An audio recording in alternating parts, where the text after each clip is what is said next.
Hi everyone, this is Sky Norris giving you your post-game report for Texas A&M, Alabama. So the Alabama Crimson Tide won 49-42 over the Texas A&M Aggies in a game played at Kyle Field in College Station, Texas. A.J. McCarron led the Crimson Tide in passing with 20 for 29 in completion attempts and pass attempts. He had 334 yards and 4 touchdowns, no picks. TJ Yeldon led the Crimson Tide in rushing on 25 carries, 149 yards, and a touchdown. DeAndrew White led the Crimson Tide in receiving with 4 receptions, 82 yards, and a touchdown. Johnny Manziel led the Aggies in passing in a losing effort on 28 for 39 on pass attempts, 464 yards, which is a school record, and 5 touchdowns and 2 interceptions. Johnny Manziel also led the Aggies in rushing with 98 yards on 14 carries, and the Aggies were led in receiving by Mike Evans with 279 yards, a touchdown on 7 receptions, notably a 95-yard touchdown, which brought the game within 7 points, 42-35 in the fourth quarter. In terms of total yards, A&M outgained the Crimson Tide 628 to 568. The first downs were both equal, 31 and 31. On third downs, the Crimson Tide were 3 for 6, and the Aggies were 5 for 8. So with that, let's break it down. All right. Anyway, Alabama had an outstanding game in in the trenches. They were able to give A.J. McCarron ample amount of time to get the ball off and make his reads and find the open receivers. They were able to pave holes through the running backs for the running backs to run through. They played outstanding, with the exception of a few early penalties caused by the crowd noise in the first quarter when A&M went up 14-0. Alabama's offensive line gets an A for their performance today. Just unbelievable job. And A.J. McCarron, of course, as always, was cool, calm, and collected, and kept his composure in the heat of the game when the pressure was on. He made every throw, and he made one last big clutch play call. He actually made the play call. Nick Saban said, "Let's go with it." It was a play action fullback boot, which went to I forget his name. I think it was number 45 for Alabama, the running back Fowler. It was Fowler who scored the touchdown, which sealed the game really. A&M went down and scored another touchdown, but it didn't really matter at that point. Their chances were very slim. They kicked an onside kick, but it went right to Amari Cooper, and Alabama took a knee, ended the game there. Also, A&M played terribly against the run again. They were not able to get any penetration going up front. They were not able to stretch runs to the outside. Holes were always open for Yeldon, for Drake, for Fowler.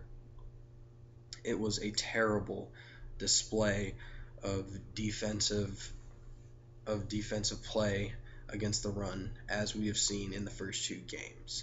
Against the pass, I don't know why they kept covering Alabama's receivers one-on-one and man-to-man.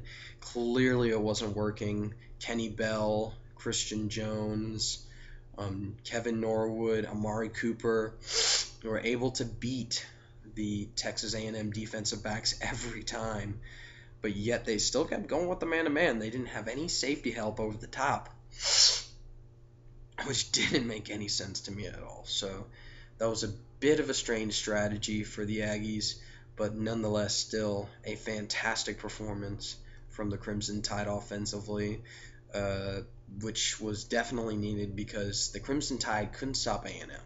A&M had, as I said, 628 yards overall 464 of those coming through the air. They were absolutely dominated. Now, there were a few plays that really changed the course of the game. First of all, when Mike Evans, I think it was 14-7 in the first quarter, I want to say, and Mike Evans had a push-off call on a reception he made for a first down, which would have led to them scoring another touchdown to go up 21-7. I believe that greatly changed the dynamic of this game. That's one of them. A&M also had another drive, which Alabama was able to tie the game 14-14. Before then, though, they had a drive that stalled on a penalty. I think it was a false start. But bottom line, penalties and turnovers hurt A&M in this game more than anything else. Because, honestly, it felt like for most of this game, the team who had the ball last would win this game based on the way A&M was playing offensively, based on the way Alabama was playing offensively. But turnovers changed that for sure. Alabama was able to establish a 21-point lead in the third quarter at two different instances. They were up 35-14, then they were up 42-21. And A&M, as I said again, was just absolutely dominated in the trenches. They were dominated in coverage. Also another big mistake. Johnny Manziel tried to get a little bit cute, it seemed like, with a back shoulder fade pass to the end zone. Instead of going with Mike Evans, the 6'5" superstar receiver, he went to the left side to a freshman receiver, and the ball was picked off. Which was no surprise. Johnny Manziel has got to be smarter than that. And that was another play that really changed the course of this game. Now, as this pertains to the national title picture, A&M is most likely out of it now.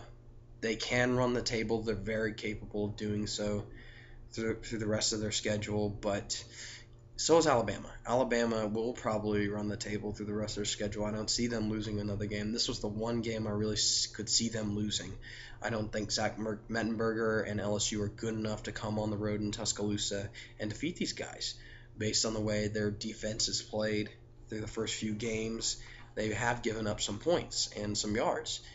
And most certainly, I don't think they're going to be able to contain Alabama. I expect Alabama to now end up in Atlanta for the SEC title game. So A&M, even if they go, undefeated the rest of the way, I don't think it's going to matter. I think the best case scenario for them is they win out the rest of the way, including that big game they have towards the end of the season against LSU in Baton Rouge in Death Valley at Tiger Stadium, and go to the Sugar Bowl, because the Sugar Bowl seems the logical destination for me. If they're 11-1 with Johnny Manziel and the A&M alumni base, they could sell a lot of tickets and make a lot of money. So A&M, for me, their best case scenario for this season to me seems like a Sugar Bowl run. Anyway, for the Crimson Tide, I think they're definitely still the front runners in the national championship race. Expect to see them in Atlanta. I would be very surprised if they don't.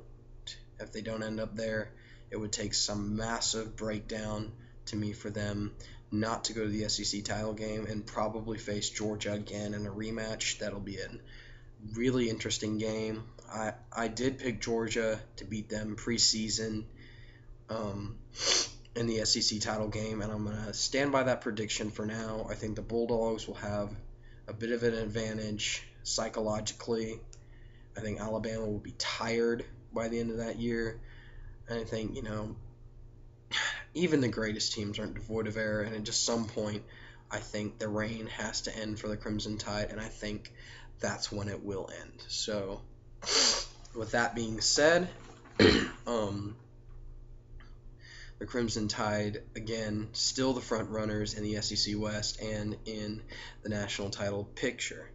And if they do get to the national title, I think it'd be very, very interesting to see them go up against Oregon, who's a very similar team to Texas A&M. Not quite the passing attack that A&M has, but then again, A&M doesn't have near the rushing attack that the Ducks have, with the explosive runners like Marcus Mariota, DeAnthony Thomas, and Byron Marshall, Thomas Tyner, and so forth. So I think that would be an outstanding, intriguing matchup, and I think there's a very good chance of it happening with the way both those teams' schedules set up. So, again, the way this game was won for Alabama in the trenches, they dominated, set the tone, set the tempo the way they wanted it to. They got turnovers against A&M, forced Johnny Manziel into some mistakes. They didn't commit penalties. The offensive line played together and didn't succumb to the pressure of the crowd and to the pressure of the game. They were able to beat the A&M defensive backs. In the passing attack, it was just they played outstanding in that regard. And finally, they were able to build a big enough cushion to prevent A&M, as good as that offense is from coming back, by continuing to pound A&M's weak defense and seal the deal with that last touchdown to Fowler. So with that, that is the post-game analysis of the game of the week, Texas A&M Alabama. Again, Alabama wins 49-42.